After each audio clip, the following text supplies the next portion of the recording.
اس پہ short videos پہ بات کر رہا تھا کہ آج کل ہو کیا رہا ہے.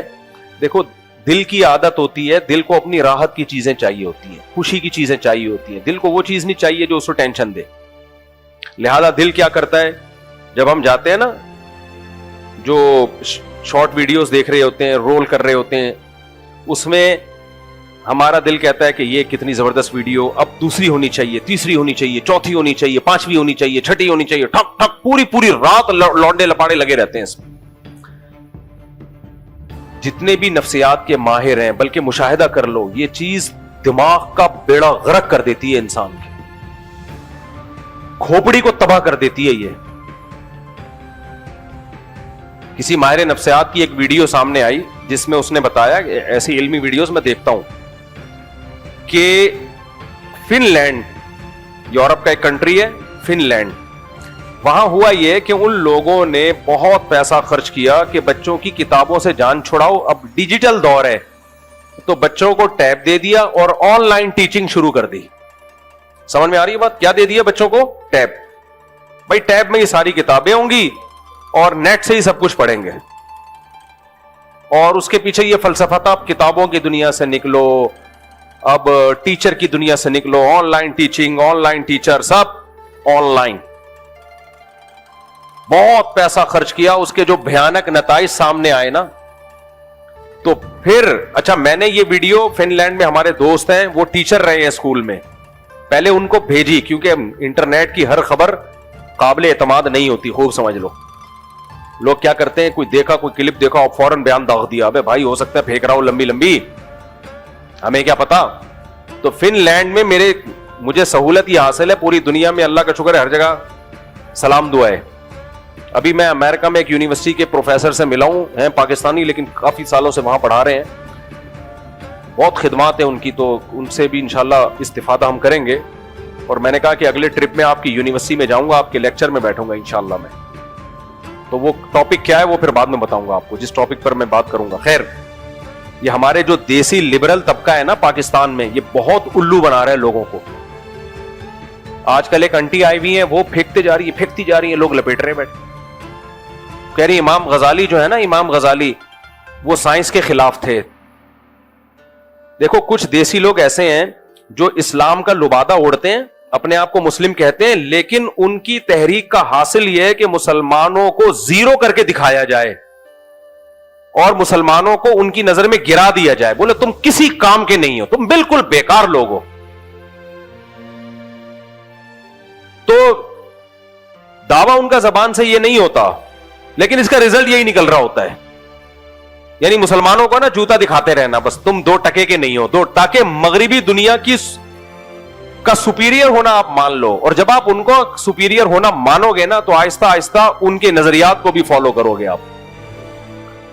تو امام قیصر احمد راجہ کو اللہ جزائے خیر دے, اکیلا کھڑا ہوا ہے ان لوگوں کے مقابلے میں جواب دینے کے لیے, ایسے دیسی لبرل کے مقابلے میں. امام غزالی سائنس کے خلاف نہیں تھے. اگر وہ سائنس کے علی اطلاق مخالف ہوتے, اس دور میں بھی اس کے بعد میں بھی مسلمانوں نے سائنس کے ہر شعبے میں ٹھیک ٹھاک ترقی کی ہے. گورے ہماری یونیورسٹیوں میں سائنس پڑھنے کے لیے آیا کرتے تھے, قرآن پڑھنے کے لیے نہیں آتے تھے. یہ زیادہ پرانی بات نہیں ہے, 15ویں صدی تک یہ ہوتا رہا ہے. 15ویں صدی سے پہلے تک انگریز ہماری یونیورسٹیوں میں پڑھنے کے لیے آیا کرتے تھے. وہ قرآن و سنت تھوڑی پڑھے تھے, وہ سائنس اور ٹیکنالوجی پڑھ رہے تھے. وہ ایک انگریز نے یہ بات لکھی ہے کہ اگر مسلم سائنٹسٹ نہ ہوتے تو آج ہم جس ترقی پر پہنچے ہوئے, ہمیں یہاں تک پہنچنے میں کم سے کم 500 سال لگتے. مسلمان سائنسدانوں نے 500 سال کا فاصلہ کم کر دیا ہے. امام غزالی جس فلسفے کے خلاف تھے, وہ فلسفہ تھا جو ہوائی باتوں پر ہو. مسلمانوں میں جو کیمسٹری تھی, اس میں کچھ لوگوں نے لمبی پھینکنا شروع کر دی کہ ہر چیز کو سونا بنانا ممکن ہے. بہت سارے سائنسدانوں کی عمریں اس میں برباد ہو گئی کہ یوں اس سونے کو فلاں دھات کو فلاں دھات کے ساتھ ملایا جائے اور یہ کام کیا جائے تو اس سے سونا بن جائے گا. اس طرح کی کچھ سائنس کی بیسس پر کچھ فضول چیزیں ہماری سوسائٹی میں شامل ہو گئی تھی. امام غزالی جیسے لوگوں نے ان پہ رد کیا ہے, علی اطلاق فلسفے اور سائنس پہ رد نہیں کیا. امام ابو یوسف سے بھی منقول ہے, حکمی فی اہل الکلام یضربوا بالجرید والنعال. امام حنیفہ کے شاگرد ہیں نا امام ابو یوسف, وہ کہتے ہیں کہ یہ اہل کلام جو پڑھتے ہیں نا, میرا حکم ان کے بارے میں یہ کہ ان کو جوتوں سے مارا جائے. تو وہ علم کلام وہ نہیں تھا جو فائدہ والا علم کلام ہو, وہ علم کلام تھا جو بحث برائے بحث, جس کا کوئی سوسائٹی کو فائدہ نہیں تھا, فضول بحثیں. ورنہ امام ابو یوسف کا دور تو میرے بھائی بنو امیہ کا کہ عروج کا دور تھا. اس وقت تو مسلمان سائنسدانوں کا بھی راج تھا. دنیا مسلمان توپیں بنا رہے تھے. سلطان محمد فاتح نے اس وقت یعنی 7ویں صدی ہجری میں دنیا کی سب سے بڑی توپ بنائی تھی. دنیا کی سب سے بڑی توپ کا سہرا کس کے پاس تھا؟ مسلمانوں کے پاس تھا. اور میں نے الجزائر کی توپیں فرانس میں اپنی آنکھوں سے جا کے دیکھی ہیں جو مسلمان سائنسدانوں نے بنائی تھی. عربی میں ان پر تاریخیں بھی لکھی ہوئی ہیں, میں نے ولاگ بھی بنایا تھا اس کا. فلکیات کا علم ہو, میڈیکل سائنس کا علم ہو, ہر میدان میں ہم آگے تھے. لیکن آج کچھ دیسی ایسے پیدا ہو گئے جو آپ کو نیچا دکھاتے رہیں گے. پہلے سوال قائم کریں گے, بتاؤ اتنی ساری ایجادات میں آج مسلمانوں کی ایجاد کون سی ہے؟ کتنی ایجادات ہیں؟ جواب زیرو. پنکھا کس نے بنایا؟ گوروں نے بنایا. موبائل کس نے بنایا؟ گوروں نے بنایا. او بھائی مانتے ہیں ساری ایجادات ان کی ہیں. ان ایجادات کی یہ جو سائنسی ترقی آج جہاں تک ہے یہ اچانک تھوڑی ہو گئی ہے. دیکھو آپ جب ایک بلڈنگ بنا رہے ہو, آپ نے پہلے کھودا, سریا ڈالا جو مشکل کام تھا, اس کی بنیاد ڈالی جو مشکل کام تھا, پھر آپ نے اس پہ عمارت کھڑی کرنی شروع کی, مشکل کام تھا. اب جب اس کی فنیشنگ کا ٹائم آیا, اس سے فائدہ اٹھانے کا ٹائم آیا, کسی دوسرے نے آ کے کر دیا تو سارا کریڈٹ تو وہ لے جائے گا. یہ ایسا ہی ہے جیسے جماعت اسلامی کے سارے پروجیکٹ جو جماعت اسلامی نے شروع کیے تھے کراچی میں, تو مصطفیٰ کمال صاحب نے آ کے اس کی تکمیل کر دی. سارا کریڈٹ کس کو چلا گیا؟ صحیح گیا, چلو تکمیل تو کی نا, اچھا کام کیا, میں تو مصطفیٰ کمال کو اس کا دیتا ہوں کریڈٹ. وہ یہ بھی کر سکتا تھا نہ کرے, لیکن بنیاد کس نے رکھی تھی؟ نعمت اللہ خان نے. میرے بھائی ان سائنسی اصول, سائنسی علوم کی بنیادیں مسلمانوں نے رکھی ہیں. اب پھل کھانے کا وقت آیا ہے تو آخری میں یہ لوگ آئے ہیں اور انہوں نے, اچھا اس خاتون نے گڑبڑ کیا کی ہے؟ اس خاتون نے کہا دیکھو علامہ اقبال یہ کرتے ہیں, علامہ اقبال نے کیا لکھا ہے, علامہ اقبال نے مسلمانوں کے زوال کیا. ابے بھائی علامہ اقبال کی آدھی بات نقل کر رہی ہو, علامہ اقبال ہی کا شعر ہے, کتابیں اپنے آبا کی جو جا کے دیکھی یورپ میں. پورا شعر ہی بتا دو یار, ایک تو شعر میں ہمیشہ میرے ساتھ یہی ہوتا ہے. مگر وہ علم کے, کوئی انسان کا بچہ ہے تو شعر پڑھ, مگر وہ علم کے موتی کتابیں اپنے آبا کی جو جا کے دیکھی یورپ میں تو دل ہوتا ہے سی پارا. کہتے ہیں میں نے اپنے باپ دادا کی جو سائنسی علوم کی, یورپ میں قرآن و سنت کی تفسیریں تھوڑی رکھی ہوئی تھیں. علامہ اقبال کہتے ہیں میں جب یورپ میں جا کے اپنے باپ داداؤں کی جو سائنس کی کتابیں ہم نے یورپ کی یونیورسٹیوں میں دیکھی تو میرا دل 30 ٹکڑے ہو گیا کہ ان کتابوں سے انہوں نے فائدہ اٹھایا, ہم پیچھے رہ گئے. لیکن فائدہ ہماری ہی کتابوں سے اٹھایا انہوں نے. 400 سال تک ہماری یونیورسٹیوں میں پڑھتے رہے یہ لوگ. لیکن آج کچھ دیسی کمبخت ایسے آ رہے ہیں جو ہمیشہ تمہیں جوتا دکھاتے رہیں گے. تو یہ ہے وہیں کے, ان کا کام ہے. میں زیادہ نہیں جاتا, پھر لوگ کہتے ہیں مفتی صاحب جذباتی ہو رہے ہیں. تو ان لوگوں سے ہوشیار رہو. تبھی میں قیصر احمد راجہ کا اس لیے ریفرنس دیتا ہوں کہ ان لوگوں کو انہی کے زبان میں جو صحیح بندہ کام کر رہا ہے نا, ان کی زبان میں, اللہ جزائے خیر دے قیصر احمد راجہ. تو آپ جو مسلمانوں میں آج خرابی ہے وہ بتاؤ. ہمارے باپ دادا ایسے نہیں تھے جیسے ہم ہیں بھائی. ہمارے اسلاف اور ہمارے باپ دادا آج سے 500 سال پہلے تک 1000 سال مسلمانوں کی تاریخ میں ایسے گزرے کہ ایک ہندو کا بیان میں نے خود سنا ہے, ہندو اسکالر کا, کہتا ہے آج آپ کو سائنس کی ہر فیلڈ میں مسلم بھی نظر آئیں گے, ہندو بھی نظر آئیں گے, سکھ بھی نظر آئیں گے, انگریز بھی نظر آئیں گے, ہر طبقہ نظر آئے گا, جیپنیز بھی نظر آئیں گے, فرینچ بھی نظر آئیں گے. لیکن دنیا نے 1000 سال ایسا دیکھا ہے کہ کسی بھی فیلڈ میں مسلم سائنٹسٹ کے علاوہ کوئی اور نام آپ کو نہیں ملے گا. یہ ہماری تاریخ کا ایک شاندار حصہ ہے جس کو آج یہ دیسی لبرل لوگ کیا کر رہے ہیں, مسخ کر رہے ہیں. کہہ رہے امام غزالی نے فلسفے کی مخالفت کی. بھائی امام غزالی نے اس فلسفے کی مخالفت کی تھی جو مسلمانوں میں کچھ ایسے فلسفی لوگ بھی تھے جیسے کہتے تھے ہر چیز 4 عناصر سے مل کے بنی, آگ ہوا مٹی پانی. اس کی کوئی دلیل نہیں تھی, وہ پھینک دی انہوں نے. ہر چیز کو سونا بنانا ممکن ہے, پھینک دی. تو ان چیزوں کی مخالفت کی امام غزالی نے. بات کو جلدی سے سمیٹتا ہوں, وقت پورا ہو گیا ہے, ٹائم کم, مقابلہ سخت. آپ کا کام ہے جہاں سے بات چھوڑی وہ بتا دیا کریں, ٹائم اسی میں ہمارا کافی ضائع ہو جاتا ہے. ہاں تو میں بتا رہا تھا فن لینڈ میں انہوں نے کیا کیا, آن لائن وہ سیٹ اپ شروع کیا کہ بچوں کے ہاتھ میں ٹیب ہوگا, اور بس کمپیوٹر پہ ہی آن لائن ٹیچر بھی ریکارڈڈ ٹیچر. تو میں نے اپنے ایک دوست ہیں ٹیچر ہے ان سے تصدیق کروائی, تو انہوں نے بتایا کہ ایسا تھا, تو اس پہ پھر کنٹرول کیا گیا ہے. ان کو جب بھیانک نتائج سامنے آئے نا کہ بچوں کی کھوپڑی کیا ہو رہی ہے اس سے, ہر وقت ٹیب سامنے رکھ کے کھوپڑی کیا ہو رہی ہے, خراب. تو اب وہ آن لائن ہے, ٹیب کا استعمال بھی ہے لیکن محدود استعمال ہے. لے کر کس پہ آ گئے وہ دوبارہ, کتابوں پر. تو اس لیے یہ جو موبائل ہر وقت ٹھک ٹھک ٹھک ٹھک ٹھک چل رہا ہوتا ہے نا, اس سے کھوپڑی خراب ہونے کے علاوہ کچھ بھی حاصل نہیں ہوتا. ہم بار بار آپ سے ایک بات کہتے ہیں, دیکھو موبائل یا اینڈرائڈ موبائل, اسمارٹ فون یا کمپیوٹر کے سامنے بیٹھنے سے پہلے سوچا کرو میں کیوں بیٹھ رہا ہوں. یہ گھوڑے کی طرح ہے, گھوڑے پہ بیٹھنے سے پہلے سوچتا ہے کدھر جانا ہے, کیونکہ اگر بیٹھنے سے پہلے نہیں سوچا تو پھر گھوڑا بتائے گا تو نے کدھر جانا ہے. آپ کو پتا نہیں, آپ گھوڑے پہ بیٹھ گئے, گھوڑا بھی تیز رفتار.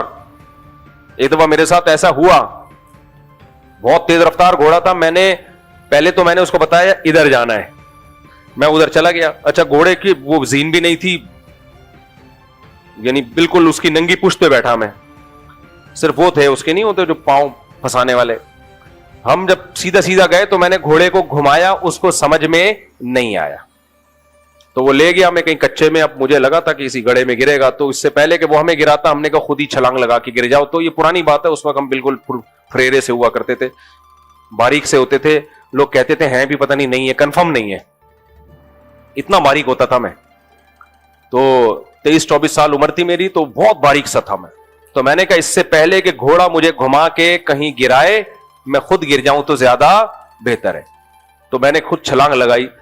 تو وجہ کیا ہے, گھوڑے کو آپ نے یہ تو بتا دیا کہ یہاں تک آگے دیوار تھی, آگے گھوڑے کو پتا نہیں تھا, تو اس نے پھر اپنی مرضی سے جانا شروع کر دیا. تو یہ جو میڈیا ہے نا, اسمارٹ فون ہے, یہ بھی گھوڑے کی طرح ہے. اگر آپ نے اس کو پہلے گائیڈ نہیں کیا کہاں جانا ہے, تو پھر آپ آ کے بیٹھ گئے, یہ آپ کو لے جاتا رہے گا. ایک کلپ دیکھو گے, دوسرا کلپ دیکھو گے, تیسرا کلپ دیکھو گے. جتنے ماہر نفسیات ڈاکٹر سے آپ ان سے پوچھو, یہ آپ کے دماغ کو ایسا ڈیمیج کر رہا ہوتا ہے نا, ایسا ڈیمیج کہ باولے ہو جاؤ گے, پاگل ہو جاؤ گے تھوڑے دنوں میں. اور چھوٹے بچوں کے لیے تو انتہائی زہر ہے. بچوں کے بے ہوش ہونے کے واقعات بھی آ رہے ہیں سامنے, بے ہوش ہو جاتے ہیں. ماں باپ پریشان ہے, کیوں ہو رہا ہے بھائی, تم سارا دن اسکرین موبائل دیکھتا ہے وہ چھوٹا بچہ, سارا دن وہ ایل ای ڈی کے سامنے. بچے جب کارٹون دیکھتے ہیں نا تو اس کارٹون کی دنیا میں گھس جاتے ہیں. وہ ان کو یہ نہیں لگ رہا ہوتا فیک ہے, وہ سمجھتے ہیں اوریجنل یہ ہے, اور یہ میں ہمارے ابا کارٹون ہے, اما کارٹون ہے. آپ مذاق سمجھ رہے ہو, حقیقت یہی ہے. بچہ اس اسکرین کو اوریجنل میں لے رہا ہوتا ہے, وہ اس دنیا میں کھو جاتا ہے. وہ کوئی ڈراؤنی چیز دیکھے گا, رات کو خواب میں دیکھے گا, وہ اس کے دماغ میں اتر. اور پھر یہ جو بچپن کی دماغی بیماریاں, یہ موت تک جاتی نہیں ہے. بچوں کو اسکرین سے ہٹاؤ, بچوں کو مٹی میں کھلاؤ, ننگے پاؤں کیچڑ اٹھا اٹھا کے تھوپے ایک دوسرے پہ. یہ بچوں میں ایسا چھوئی ہوئی بنا دیا ہے بچوں کو, ہر وقت ایسا بالکل صاف ستھرا کر کے, نیٹ کلین کر کے ان کو کمپیوٹر کے سامنے باقاعدہ جیسے کوئی قرآن خوانی ہو رہی ہے یہاں پہ, نلا دھلا کے اس کو پورا تمیز سے بٹھاتے ہیں اور کارٹون لگا دیا سامنے. وہ کارٹون ہی بنے گا تھوڑے دنوں میں. وہ اس کو کھیلو, گلی محلے میں جائے بچوں کے ساتھ کھیلے. تم ایک تو بہن بھائی بھی نہیں دیے اس کمبخت کو, ایک بھائی ہے اس کے 6 سال کے بعد ایک بہن ہے, اس کو اپنے قریب العمر کوئی مل ہی نہیں رہا کھیلنے کے لیے, وہ تو ویسے ڈپریشن میں جائے گا. پھر بچوں سے بھی نہیں کھیلنے دیتے اس کو ایسا. مجھے یاد ہے یہ الخدمت ہاسپٹل ہے نا, اس کے ساتھ ایک پارک ہے.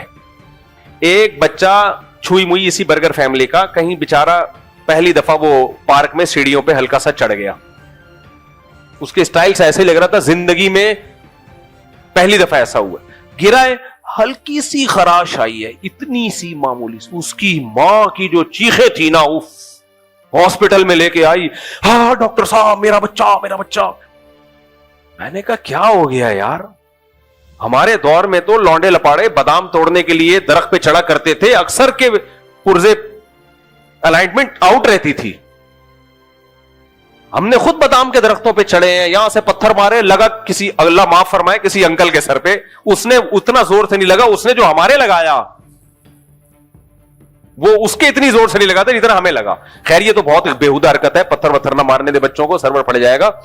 لیکن بھائی بچوں کو بچوں والے کام کرنے دو, ان کو لڑائی جھگڑا کرنے دو, چمیٹے شمیٹے مارنے دو. بچے اچھلتے کھیلتے مارتے پیٹتے شکایتی ٹٹو بھی بننے دو.